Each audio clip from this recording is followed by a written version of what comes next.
جعلنا في أعناقهم أغلالا فهي إلى الأذقان فهم مقمحون وجعلنا من بين أيديهم سدا ومن خلفهم سدا فأغشيناهم فهم لا يبصرون وسواء عليهم أنذرتهم أم لم تنذرهم لا يؤمنون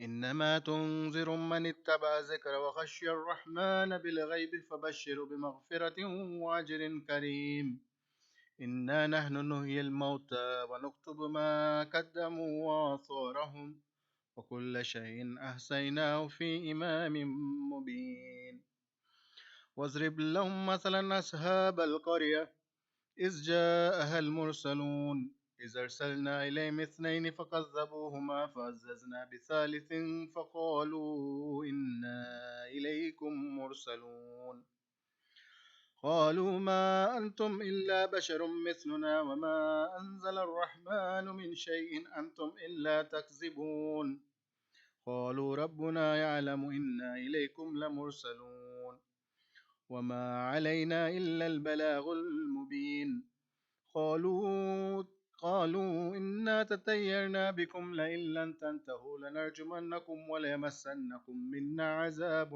أليم قالوا طائركم معكم أئن ذكرتم بل أنتم قوم مسرفون وجاء من أقصى المدينة رجل يسعى قال يا قوم اتبعوا المرسلين اتبعوا من لا يسألكم أجرا وهم مهتدون وما لي لا أعبد الذي فطرني وإليه ترجعون أتخذ من دونه آلية إن يردني الرحمن بضر لا تغني عني شفاعتهم شيئا ولا ينقذون إني إذا لفي ضلال مبين إني آمنت بربكم فاسمعون قيل ادخل الجنة قال يا ليت قومي يعلمون بما غفر لي ربي واجعلني من المكرمين وما أنزلنا على قومه من بعده من جند من السماء وما كنا منزلين إن كانت إلا صيحة واحدة فإذا هم خامدون يا حسرة على العباد ما يأتيهم من رسول إلا كانوا به يستهزئون ألم يروا كم أهلكنا قبلهم من القرون أنهم إليهم لا يرجعون وإن كل لما جميع لدينا مهزرون وآية لهم الليل نسلخ وآية لهم الأرض الميتة أحييناها وأخرجنا منها حبا فمنه يأكلون وجعلنا فيها جنات من نخيل وعناب وفجرنا فيها من العيون ليأكلوا من ثمره وما عملت أيديهم أفلا يشكرون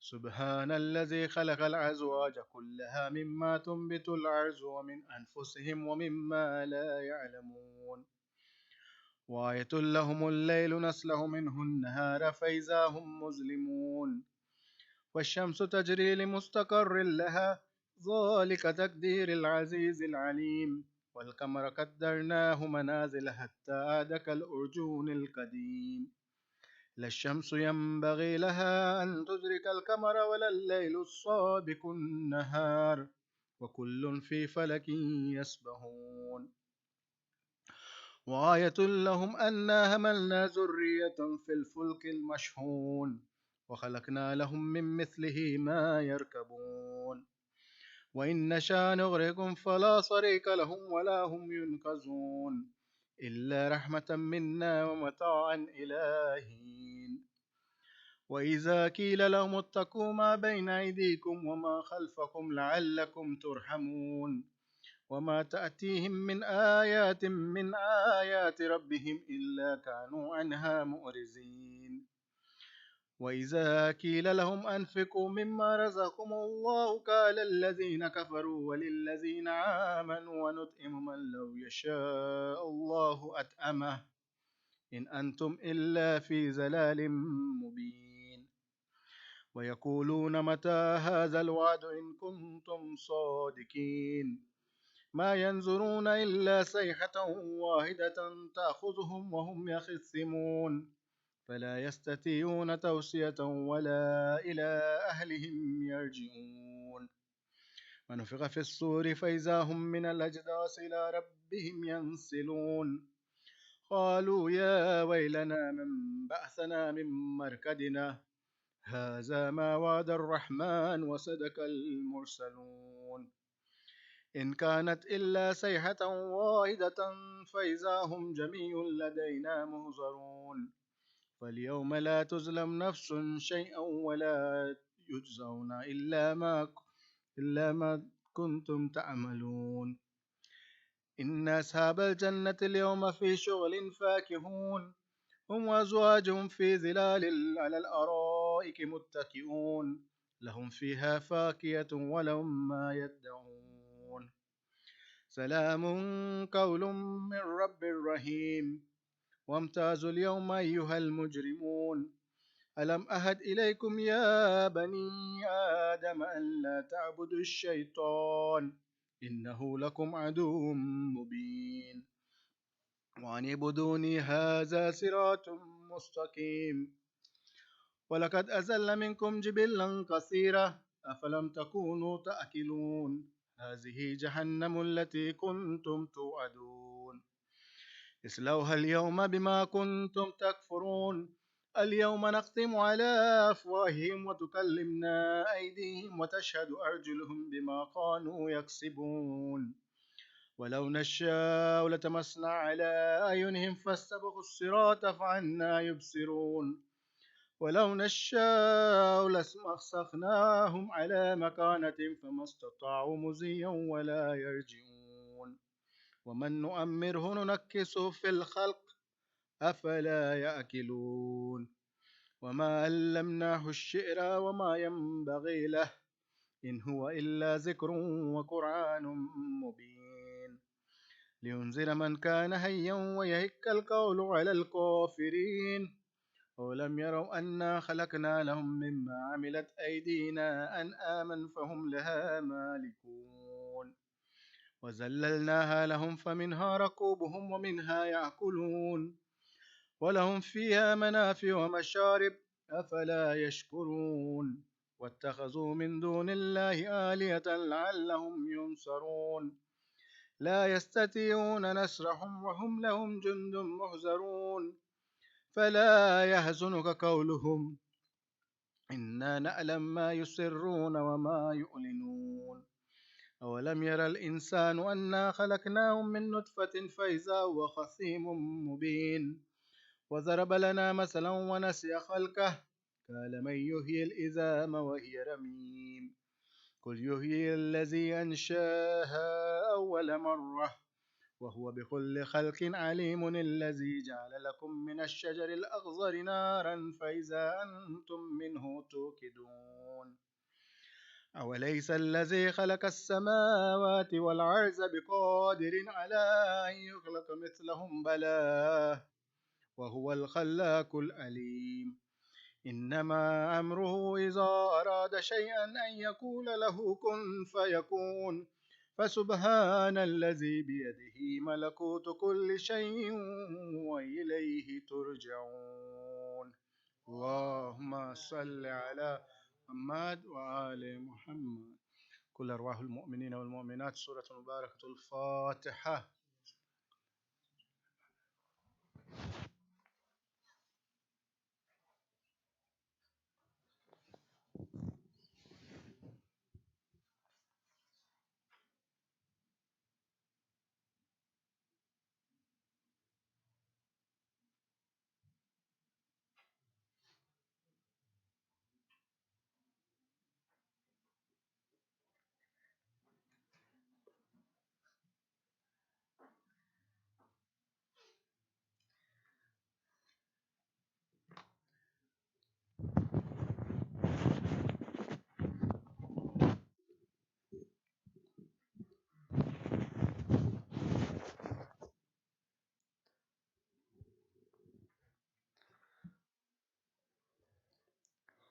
صلوات على محمد وآل محمد.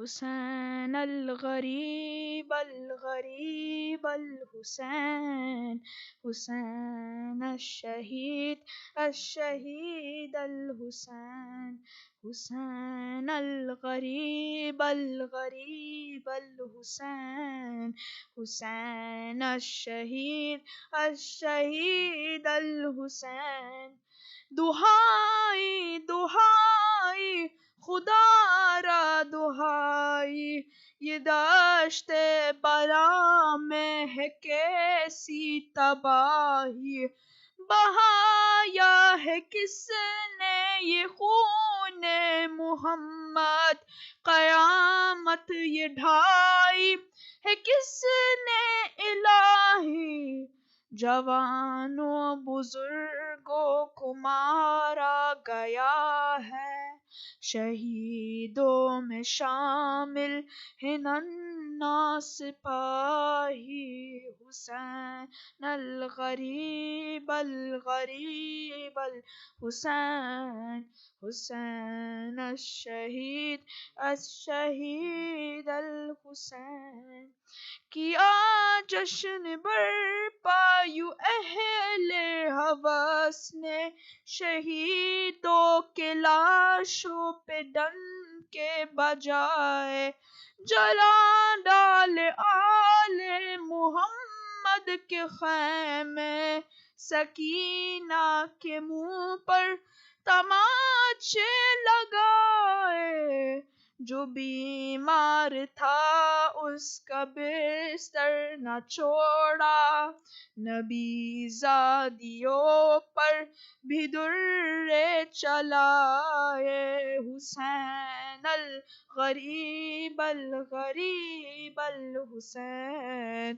حسین الشہید الشہید الحسین اٹھی اپنے مرقد سے بنت محمد سیاہ شب کی چادر میں چہرہ چھپا کر گئی کربلا میں تو اس نے یہ دیکھا ہے بوسیدہ کرتے میں ایک لاش بے سر بدن سارا تیروں سے چلنی پڑا ہے لہو میں ہے ڈوبا ہوا سارا پیکر حسین الغریب الغریب الحسین حسین الشہید الشہید الحسین تڑپ کر وہ چلائی شبیر بیٹا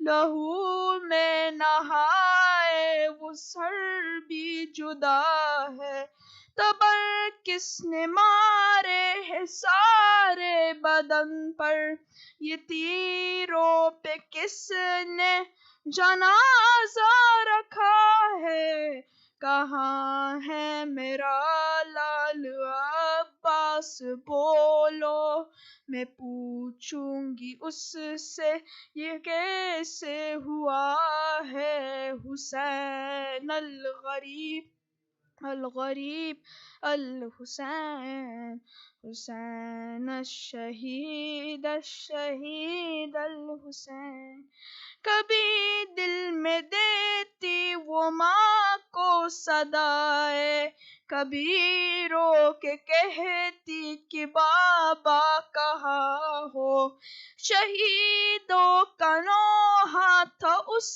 کی زباں پر ابد کس طرح اس کے غم کا بیان ہو ہمیں بھی سعادت ہو نصرت کی حاصل خدا را ظہور امام زمان ہو حسین الغریب الغریب الحسین حسین الشہید الشہید الحسین محمد وآل محمد صلی اللہ علیہ وسلم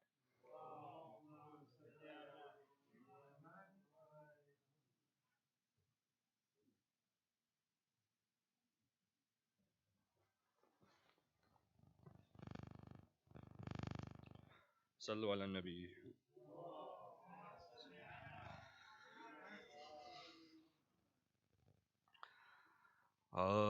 عاشور کا سورج کہہ دے گا خاموش کنارہ کہہ دے گا جو بات کے اصغر کہہ نہ سکے بہتا ہوا دریا کہہ دے گا کس طرح جوانی خاک ہوئی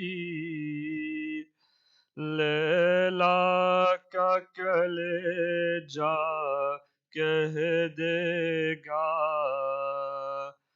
بہتے ہوئے آنسو کہہ دیں گے اترا ہوا چہرہ کہہ دے گا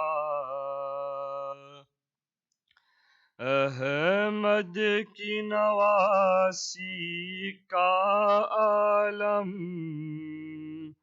اٹھتا ہوا پردہ کہہ دے گا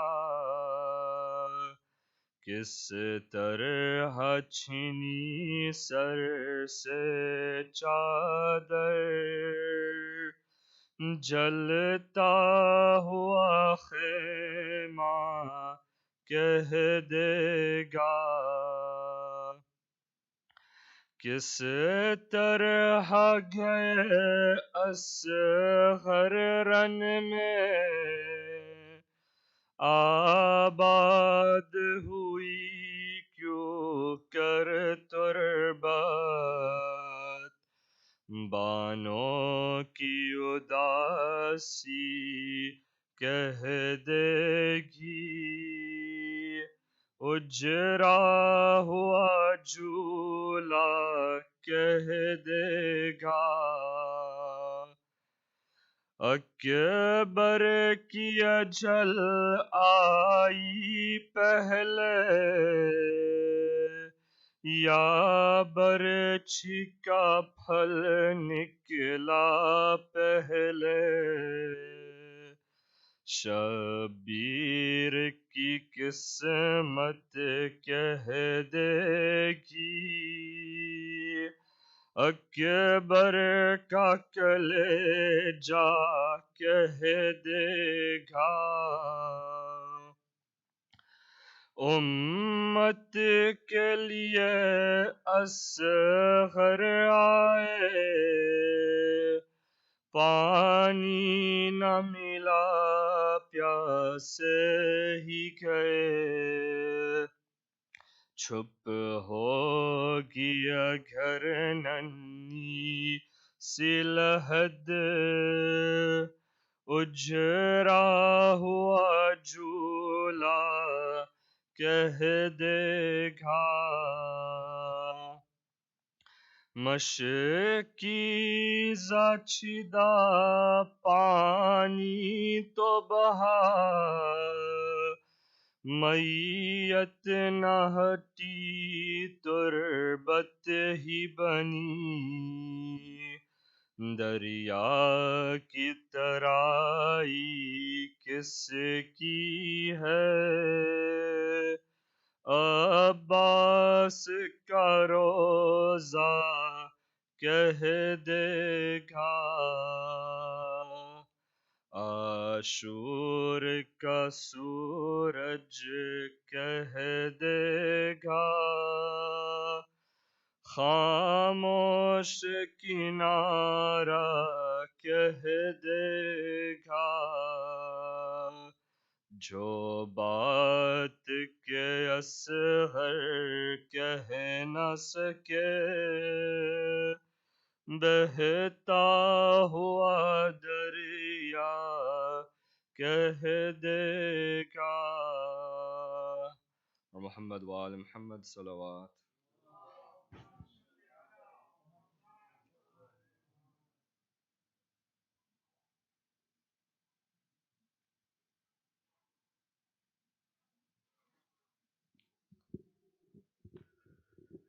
Let's all recite 5 times Ayah Yujibul for all those who are sick and all those in need of du'as.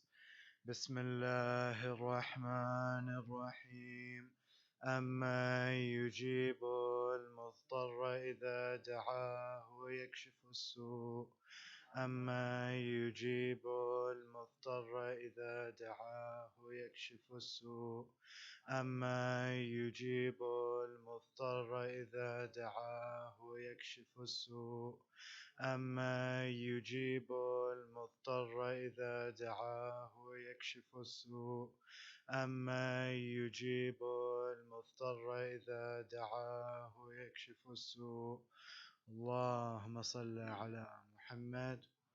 سورة المباركة الفاتحة.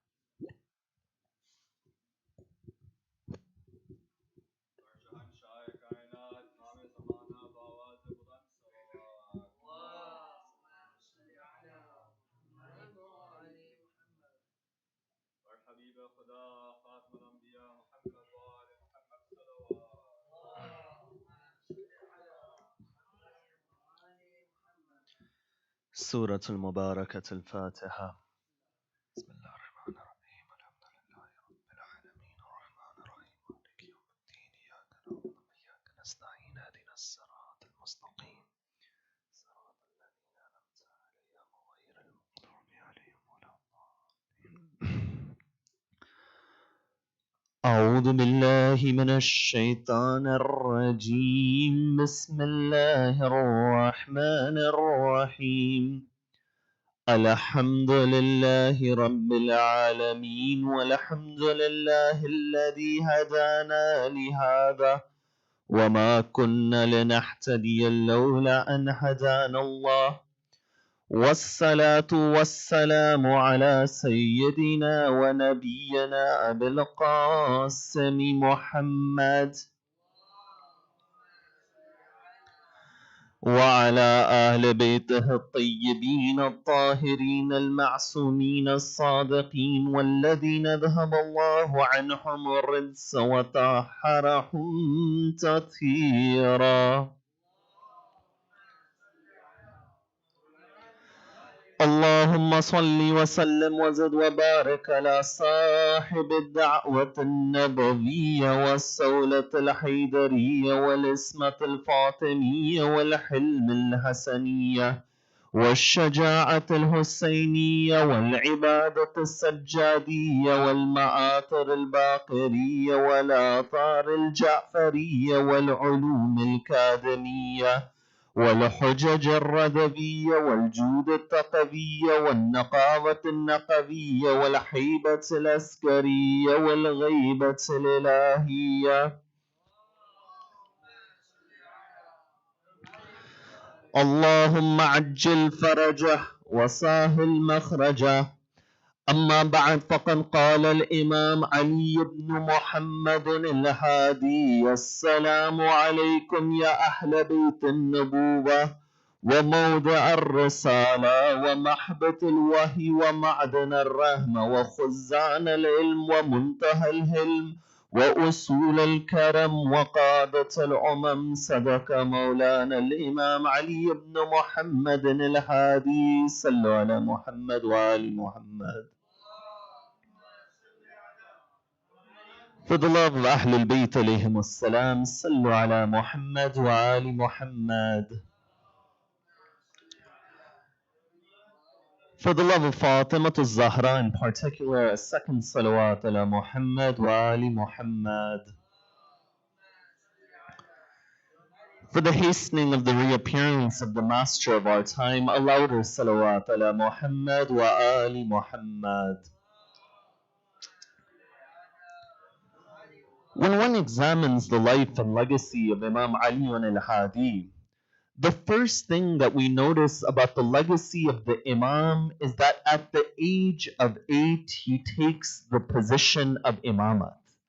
Now, within the school of Ahlul Bayt, age is not a barometer for the status of an Imam, but this biographical point should be a point of reflection for us. That how is it that an individual who becomes Imam at the age of 8 and passes away at the age of 42 meaning that in this time period of 34 years, this individual was the Imam. But the reality is that many of us don't know the biographical details of the life of Imam Ali al-Hadi. That if we took a general survey and we asked that what were the historical circumstances of his time, that what were the different incidents from the life of Imam Ali al-Hadi, that what legacy did Imam Ali al-Hadi leave for the followers of Ahlul Bayt, and what challenges and trials did he face, you find that most people will only give a handful of different incidents from the life of the Imam, if even that. So this point of consideration, that what do we understand about the legacy of the Imam, should be a fundamental question within tonight's discussion. Now, when we examine the historical circumstance within which the Imam lived, we find that it was a time of great difficulty. Now, I know it's human nature that every society thinks that their time period is the most difficult time period. But if we look at it objectively, historically, that what was happening in the time period of Imam Ali al-Hadi, we find that number one, we see poverty amongst the followers of Ahlul Bayt alayhimus salam. Many of the historical works, when they speak about the time of the Imam, they would say that the followers of Ahlul Bayt were so economically isolated that there would be one piece of clothing for all of the members of a household. Now, could you imagine the difficulty of the circumstances that when one would want to pray, they would take that piece of clothing, then they would pray, give it to the next family member, and in this manner they would carry out their responsibilities. The second thing that we see is that this economic isolation was also found in terms of the propagation of religion. In what sense? We have a tradition that an individual, he comes to Imam Ali al-Hadi alayhi salam. And when this individual, he comes, he sees the Imam on the streets of Samara. And when he sees the Imam over there by his home, because of course the Imam spends a large portion of his house in house arrest, a time in house arrest, you find that that individual asks the Imam a question. The Imam says, now is not the time for you to ask me a religious question because the guards of Mutawakkil are watching over me at this moment. So these incidents, they go to show that how difficult the time period of Imam Ali al-Hadi was. That within the final days of the Abbasids in that time period, we find that those individuals begin to put strict lockdown upon the Imam and upon the followers of the Imam. So the first thing that the Imam, he accomplishes, that to carry out his responsibilities, is that he establishes a system of wukala and deputies. And these deputies would carry out the different tasks of the Imam because they couldn't directly associate and speak with the Imam. The second thing which the Imam, he does is that the Imam, he leaves behind a number of different traditions for the followers of Ahlul Bayt which give them guidance. You see, Imam Ali al-Hadi, when he moves from Medina towards Baghdad and Baghdad towards Samara, it's stated that as he was leaving Medina, he says to the followers of Mutawakkil who came to take him towards Samara, that with you take your winter clothing.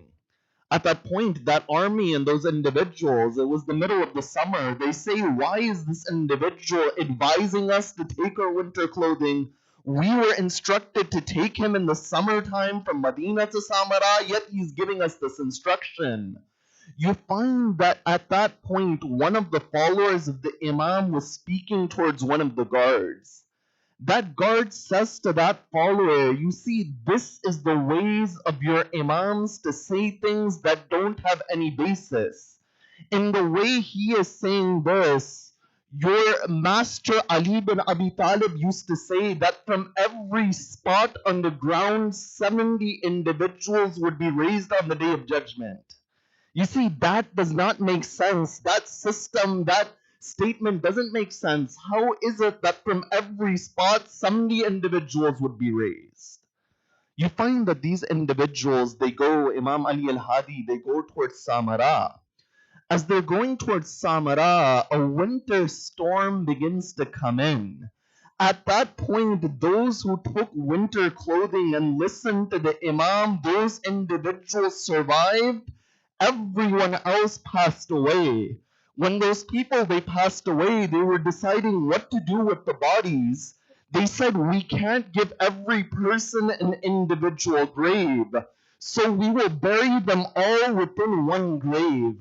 At that point, Imam Ali al-Hadi turns towards that man. He says, now do you have yaqeen in the statement of my grandfather Ali bin Abi Talib? So you find in this way the Imam, he would give guidance. And when we examine the different pieces of literature from the Imam, we find that there are two important ziyarat which are associated with Imam Ali al-Hadi.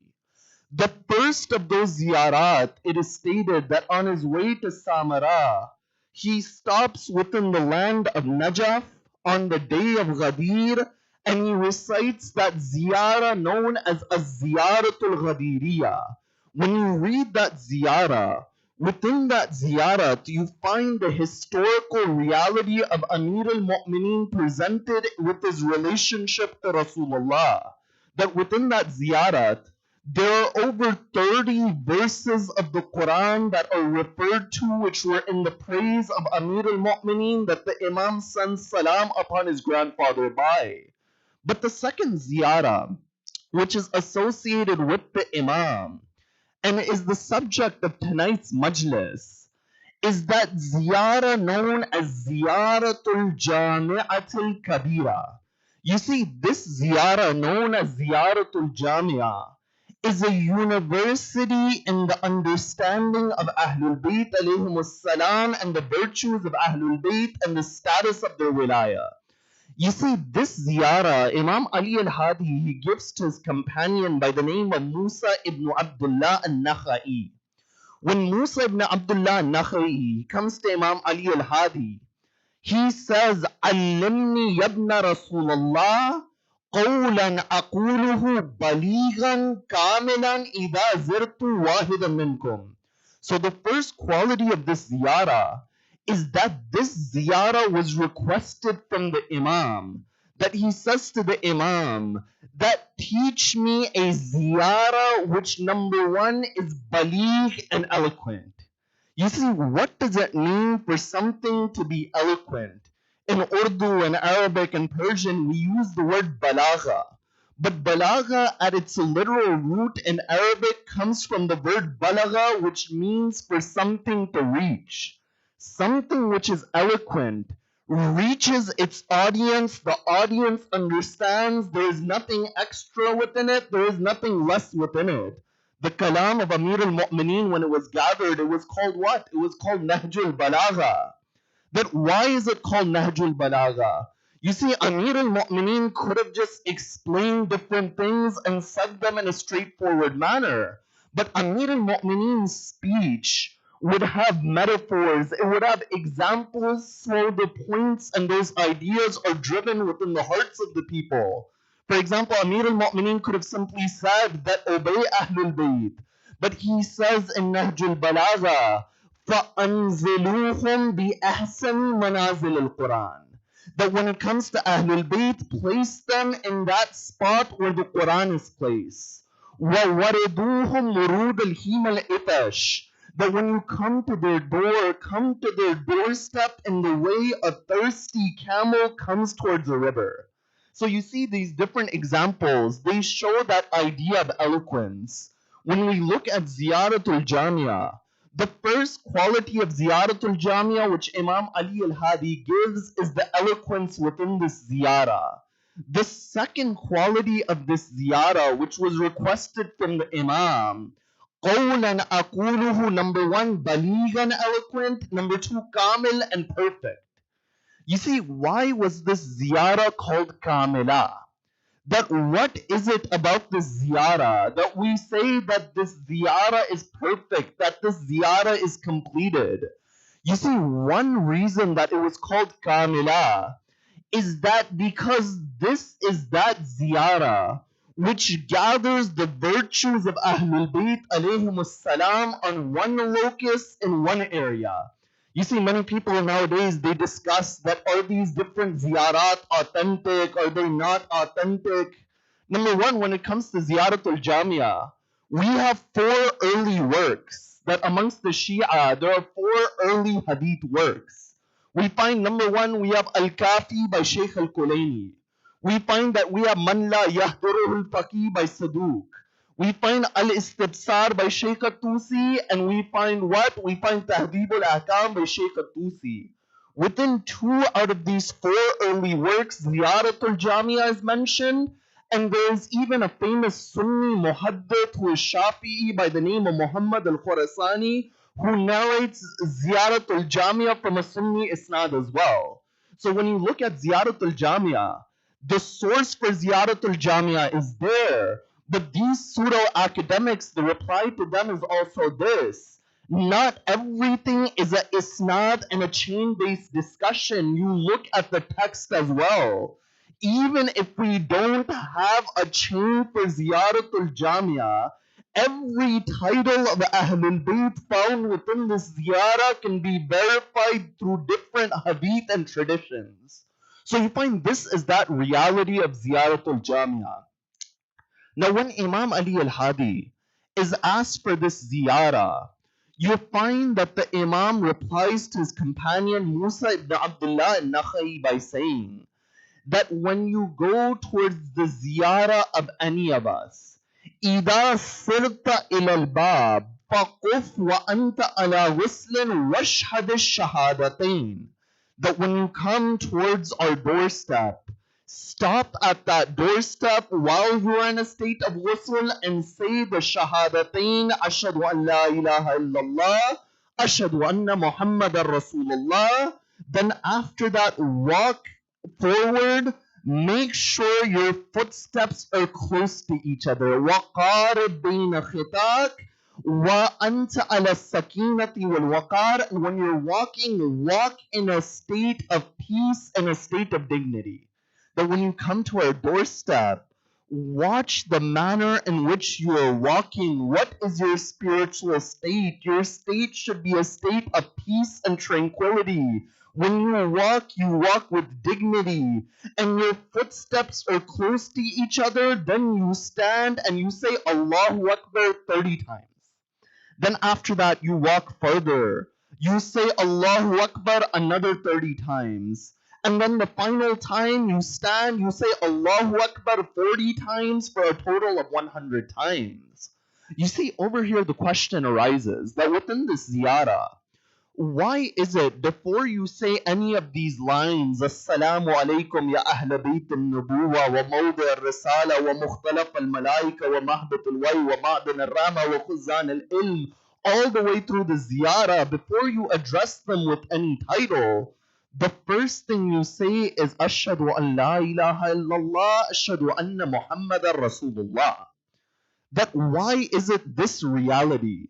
You see, the first lesson that we take from this ziyarah of Imam Ali al-Hadi is the Imam is giving us a framework of understanding that, oh individuals, when you understand our virtues, you are understanding our virtues under the guise and under the direction of that kalima, Ashhadu an la ilaha illallah.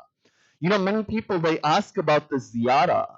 How is it possible that this ziyarah, it says, وَبِكُمْ يُنَزِّلُ الْغَيْثِ وَبِكُمْ يُمْسِكُ السَّمَاءَ أَن تَقَعَ عَلَى الْأَرْضِ, that, O Ahlul Bayt, it is through you and it is for you that rain falls upon the ground. And it is for you that the skies and the heavens don't collapse upon the earth. That how is this possible for any human being? The first reply you give is that these lines are said under the framework of La ilaha illallah, and the first thing we're testifying to is the oneness of Allah before we say any of these lines. But if I'm going to give you an example, that how important is it for us to have a framework through which we understand the deen and the world around us? Oftentimes, there are common events. A Muslim and a non-Muslim, a believer and a disbeliever will see an event occur, and the interpretation will be very different. And it is because of how they look at the world, they're arriving at a different interpretation, which leads them to a different conclusion. And I'll give you an example from the Quran. In the Quran, there's mention of an individual by the name of Samiri. Samiri was with Musa from the beginning to the end. After the entire triumph of Musa, and Musa establishes a society for the children of Israel, Musa, he goes towards Mount Sinai to receive the revelation from Allah. When Musa, he goes towards Mount Sinai, it's stated that the children of Banu Israel, Samari, he builds a golden calf for them, a golden heifer. And the Quran says, Ijlan jasadan lahu khubar. And that calf, that golden calf, it would make sounds as well. Lahu khubar. They ask Samiri that, oh Samiri, that what have you done? Musa says to him, he says, Fama khatbuka ya Samiri. Samiri says, Inni basurtu bima lam yabsuru bihi. That I saw what they didn't see. فَقَبَضْتُ قَبْضَةً مِنْ أَثَرِ الرَّسُولِ. I saw that when Jibreel had come down, the messenger had come down towards Musa, I took that sand which was underneath the ride of Jibreel, and when I took that sand, I put it upon the golden calf, and that calf began to speak, and I said, Hada ilahukum wa ilahu Musa, that this is your Lord and the Lord of Musa. You see, over here, those individuals, they did not have that framework of understanding. So at that moment, when they see such a sight, they begin to worship the calf. But at the similar end, the Quran gives a similar story, but the result is very different. And that is that story that Musa is in the wilderness and he says to his family, Inni anastu nara, that I see a fire over here. And Allah begins to speak to Musa via that fire. Musa didn't take that fire as his Lord. It is because Musa had that framework as well. You see, what differentiated those in Karbala on the side of Sayyid al-Shahadat from the side of Yazid? That point of difference is that a spot where differences, they come up and different views, they come forward. If you agree on something, that's not the issue. The issue is the point of difference. And that point of difference is that what do you understand about Muhammad and Ali Muhammad? You see, Yazid and his poetry, and this poetry is available in every historical source. He would say that line of poetry that La'ibat Hashimu bil mulk fala khabarun ja'a wala wahyun nazal. He says that Hashim would play with the kingdom, nor did any revelation come upon Rasulullah, nor was there any account which was given towards him. And he says, Fabil Badri jaza'na mitlaha, that today or we have taken the revenge for Badr. So you find it was that framework, it was that mindset. And the key thing which we take from the lives of the A'imma on these days of Shahadat or on the days of Wiladat or through examining any of their traditions is we gain a framework of understanding, and through that framework of understanding we gain a guideline for practice within our life. So you find that within this ziyarah, that framework is presented. And after that, the first line of this ziyarah which we find is that you say, Assalamu alaikum ya ahla bayt al-nubuwa. That what is in reality is this salam. You know, our entire life, we've been sending salam upon Ahlul Bayt. But what does it mean to say salam? What is the value of sending them salam? And at the end of the day, what exactly is salam? You see, if you look at the word salam linguistically, salam means being free from defect, being free from trial in its essence, in the root of the word. That's why one of the names of Allah is As-Salam, because there's no deficiencies in the essence of God.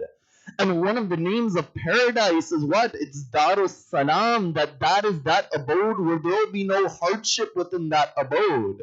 You see, there's a number of verses of the Quran which mention what is salam. For example, one verse of the Quran says, يَوْمًا لَا يَنْفَعُ مَالٌ وَلَا بَنُونَ إِلَّا مَنْ أَتَى اللَّهَ بِقَلْبٍ سَلِيمٍ. That upon that day, on the day of judgment, your wealth nor your children will benefit you. The only thing that will benefit you is that if you have this heart which is in a state of peace and salam. Another verse it says, Yadullaha ila dar salam, that God invites to the abode of peace and salam. Another verse it says that when people they enter paradise, La yasma'una fiha lagwan wala ta'tima illa qilan salaman salama. That there won't be any useless talk or insulting talk in paradise. The only thing which will be stated is salam over there. You see, the essence of peace within the school of Ahlul Bayt and the essence of salam is that within the theology of the school of Ahlul Bayt, paradise can be created upon this earth. And what I mean by this line, it's a point of reflection, that when you really look at the verses of the Quran always speak about paradise and hell in the past tense.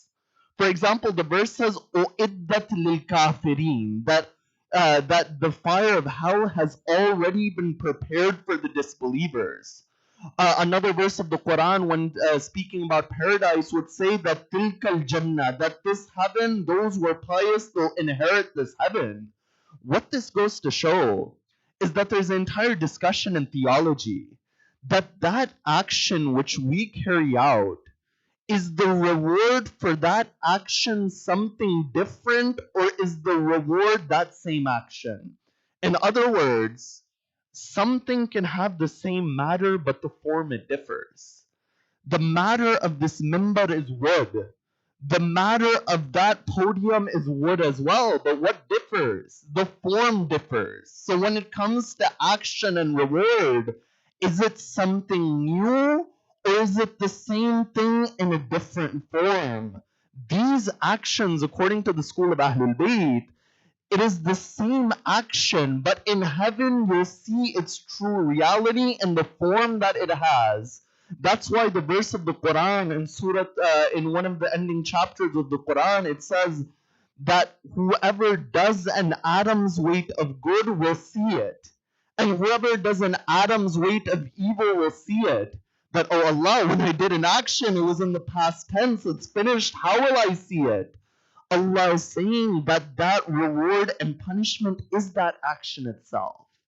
And in that sense, we come to find that if reward is the same thing as an action, then within this world, heaven can be created as well. And we see this from the companions of the Imams. You see, whenever the Quran, it speaks of paradise, it says tilkal jannah. It says that heaven. Now, why the Quran says that heaven as opposed to this heaven, that's a discussion of the Mufassirun. But Imam al-Hussein, on the night before Ashura, when he speaks to his companions, he doesn't say that heaven. He says, Ya kiram, hadihil jannat qad futihat abwabuha. That, oh my companions, this heaven which is in front of you, its doors have already been opened. What Sayyid al-Shahadat is showing, that those who hold on to our garb, those who hold on towards us, heaven is in front of them if they're able to hold on to those teachings. That's why an individual comes to Imam al-Sadiq and he says, "Oh Imam, pray that I go to paradise." The Imam says, "I pray that you don't leave paradise."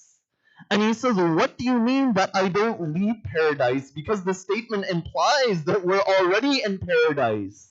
The Imam replies by saying, "Inna wilayatana al-jannah," that in reality our wilaya, if held on to properly, that itself is paradise.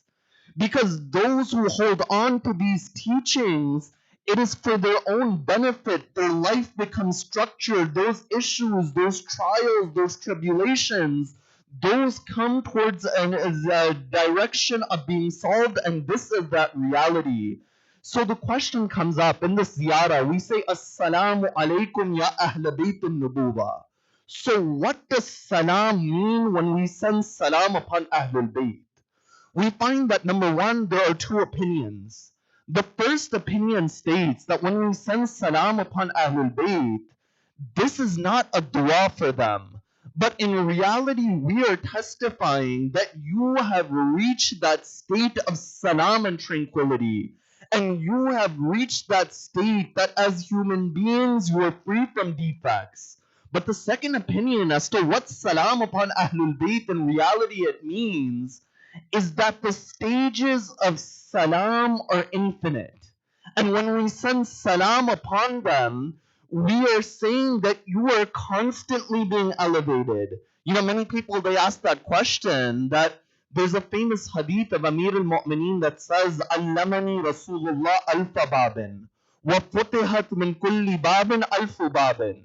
That Rasulullah taught me 1,000 doors of knowledge, and from each of those 1,000 doors of knowledge, another 1,000 opened up. So were there 1,000 times 1,000 doors of knowledge that Ali bin Abi Talib didn't know? The answer is found within the Quran. When the Quran says, كُلَّ يَوْمٍ هُوَ فِي شَأْنٍ, God manifests himself constantly in different forms, and that reality is found with the salam. So Ziyarat al-Jamia, there's many points, there's many different aspects of this ziyarah. But you find that when you look at the life of Imam Ali al-Hadi, we find that those qualities mentioned within Ziyaratul Jamia, that you Ahlul Bayt are the doorkeepers of knowledge, you Ahlul Bayt are the foundations of generosity, all of these qualities are found within Imam Ali al-Hadi. You see, Al-Mutawakkil in particular, out of all of the different caliphs that Imam Ali al-Hadi he lives under, Al-Mutawakkil would cause much difficulty for the Imam. That in the middle of the night, he would take the Imam as the Imam was sleeping. The Imam would be in his worship. The guards, they would come, they would apprehend Imam Ali al-Hadi, and they would take him towards Al-Mutawakkil. You know, on one such occasion, Al-Mutawakkil, while he was in a state of intoxication from alcohol, he says, go and call Ali al-Hadi, go to his house and bring him towards me. So the guards of Mutawakkil, they go towards the house of Imam Ali al-Hadi. And they say that, where is Abul Hasan Ali al-Hadi? They say, you see that man who within that grave is reciting the Quran, that is Ali al-Hadi. When they go, they hear the Imam reciting the Quran. They say that Mutawakkil has called you. Let us take you towards his palace and show you the way. The Imam replies by saying that Hadi, the guide, is my name. It's not your name.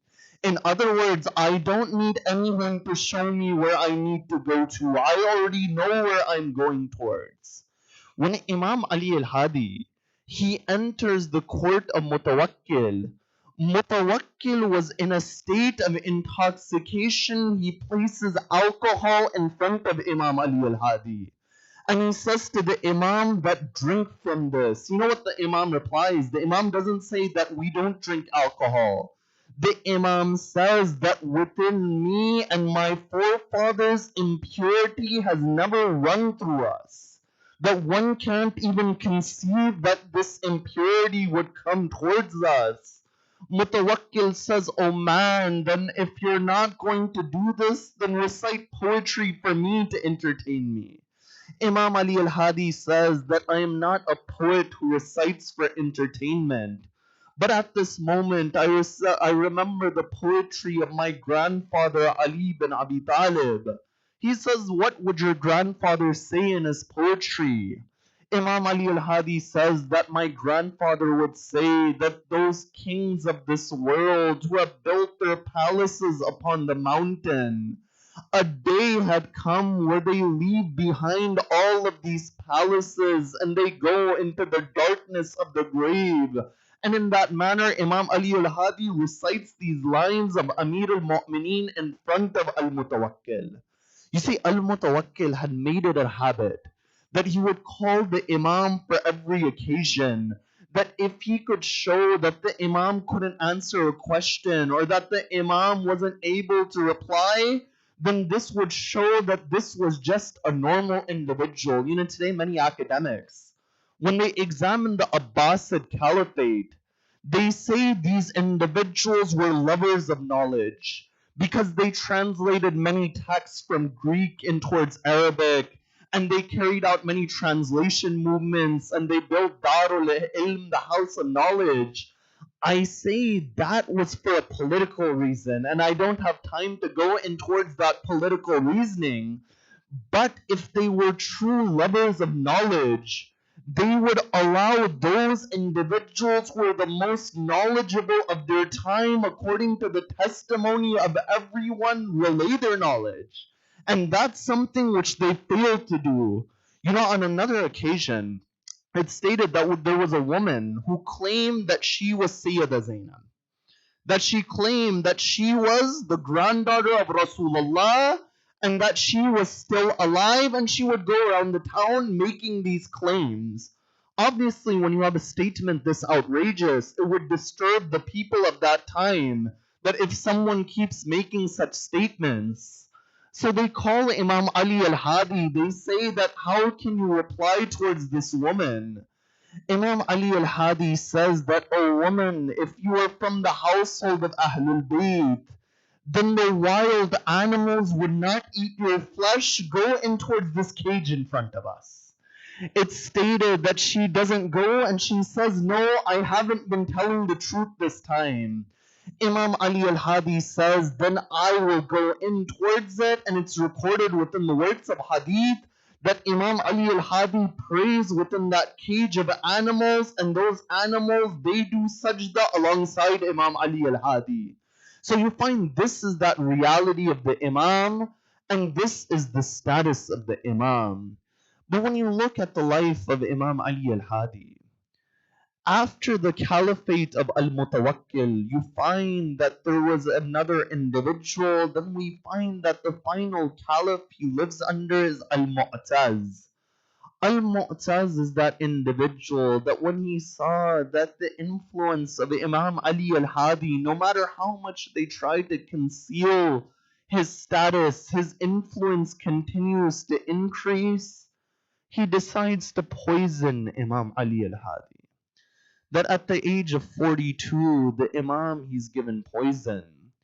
It's stated that at every breath, the Imam, he would feel pain. But when the Imam, he was given poison, his son, Imam Hassan al-Askari, was there for the Imam. His son would give ghusl towards the body of the Imam. The Imam would give his wasiyah towards his son as he laid within his room. It wasn't as if it was Karbala when Sayyid al-Shahadat.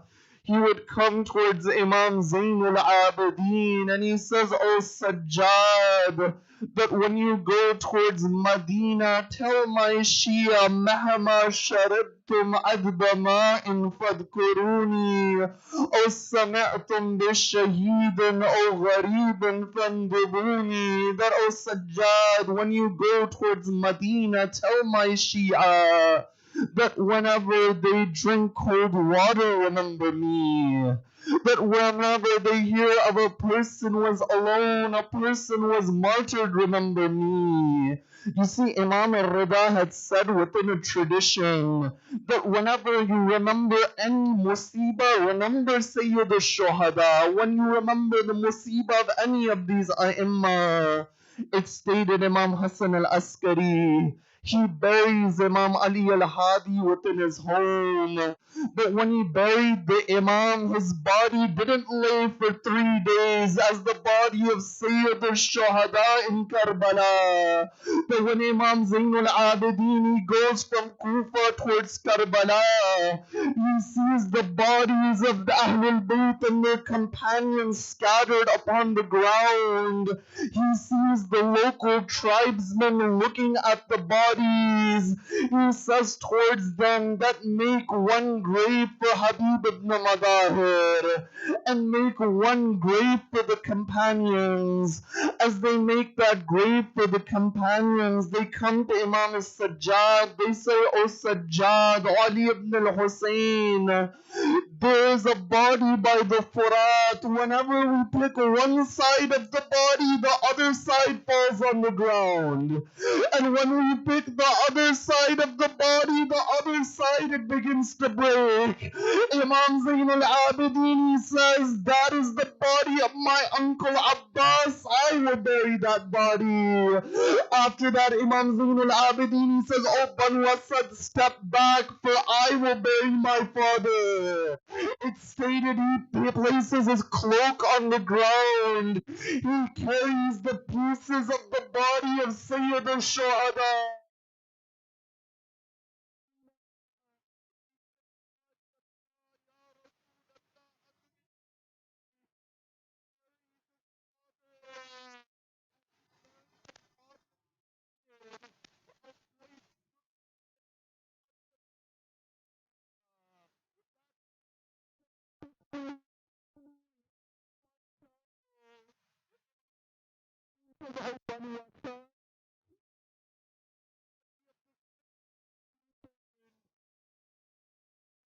Places the body of Ali Asghar on the chest of Sayyid al-Shuhada.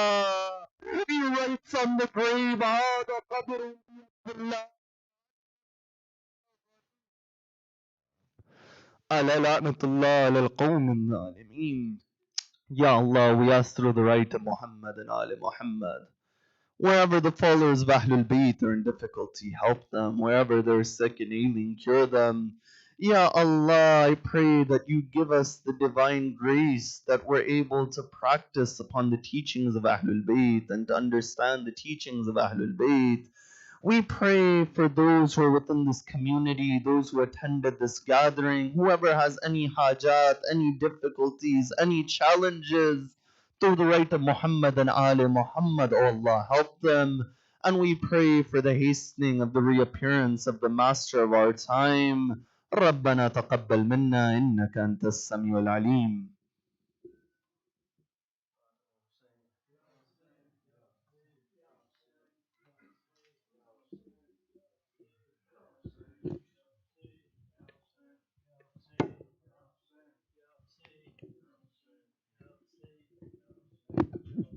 یا حسین عزیزوں کیا غضب آیا نقی جگ سے اٹھا افسوس عزیزوں کیا غضب آیا نقی جگ سے اٹھا افسوس شہنشاہ دو عالم وہ اٹھا جگ سے ہزار افسوس عزیزوں کیا غضب آیا نقی جگ سے اٹھا اس نبی مرکز میں روتے ہیں علی جنت سے آئے ہیں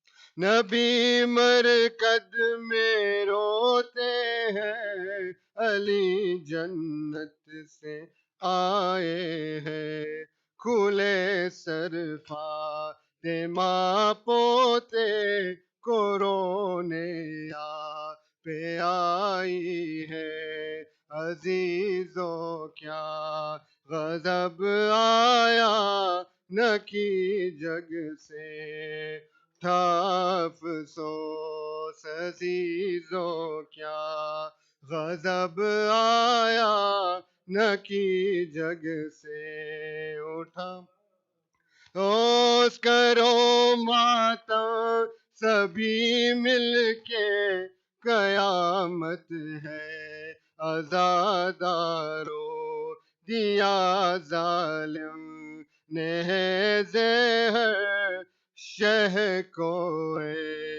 آزادارو عزیزوں کیا गजब आया नकी जग से उठा अफसोस अजीजों क्या गजब आया नकी जग से उठा सो या हुसैन या يا حسين يا حسين يا حسين اليوم يومك يا ابن عقد الولاء الله أكبر تنادي كربلاء اليوم يومك يا ابن عقد الولاء الله أكبر تنادي كربلاء اليوم يومك يا ابن عقد الولاء صيح يا حيدر هدنا للعسكر صيح يا حيدر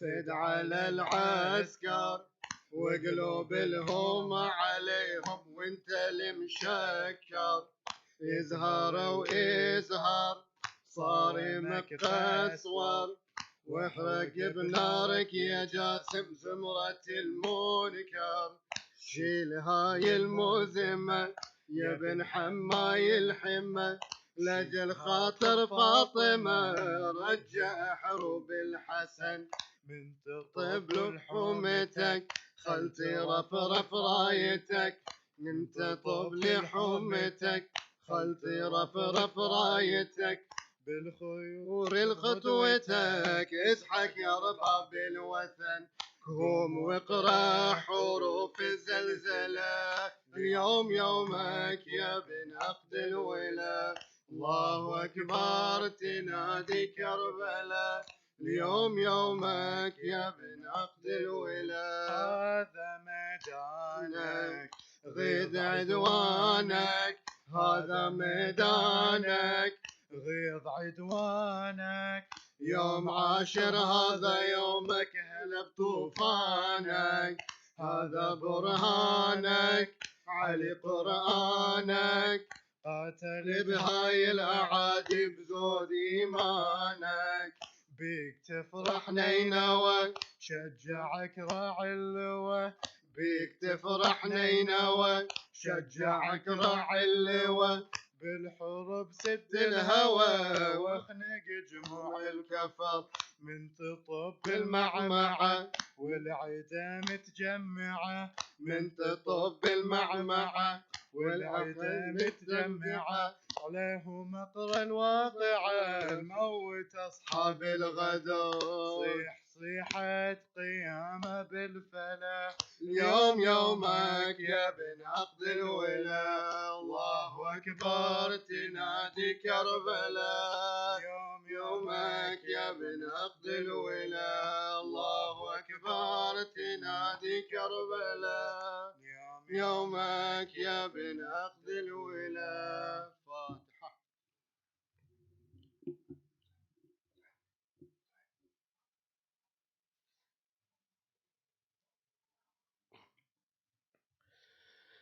اللهم صل على محمد وآل محمد. بسم الله الرحمن الرحيم.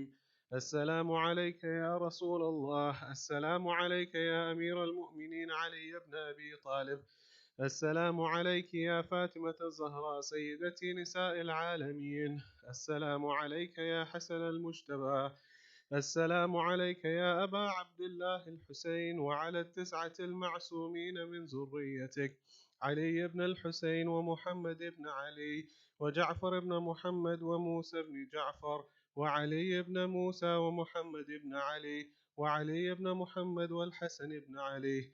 السلام عليك يا صاحب العصر والزمان سيدي الأمان الأمان الأمان من فتنة الزمان.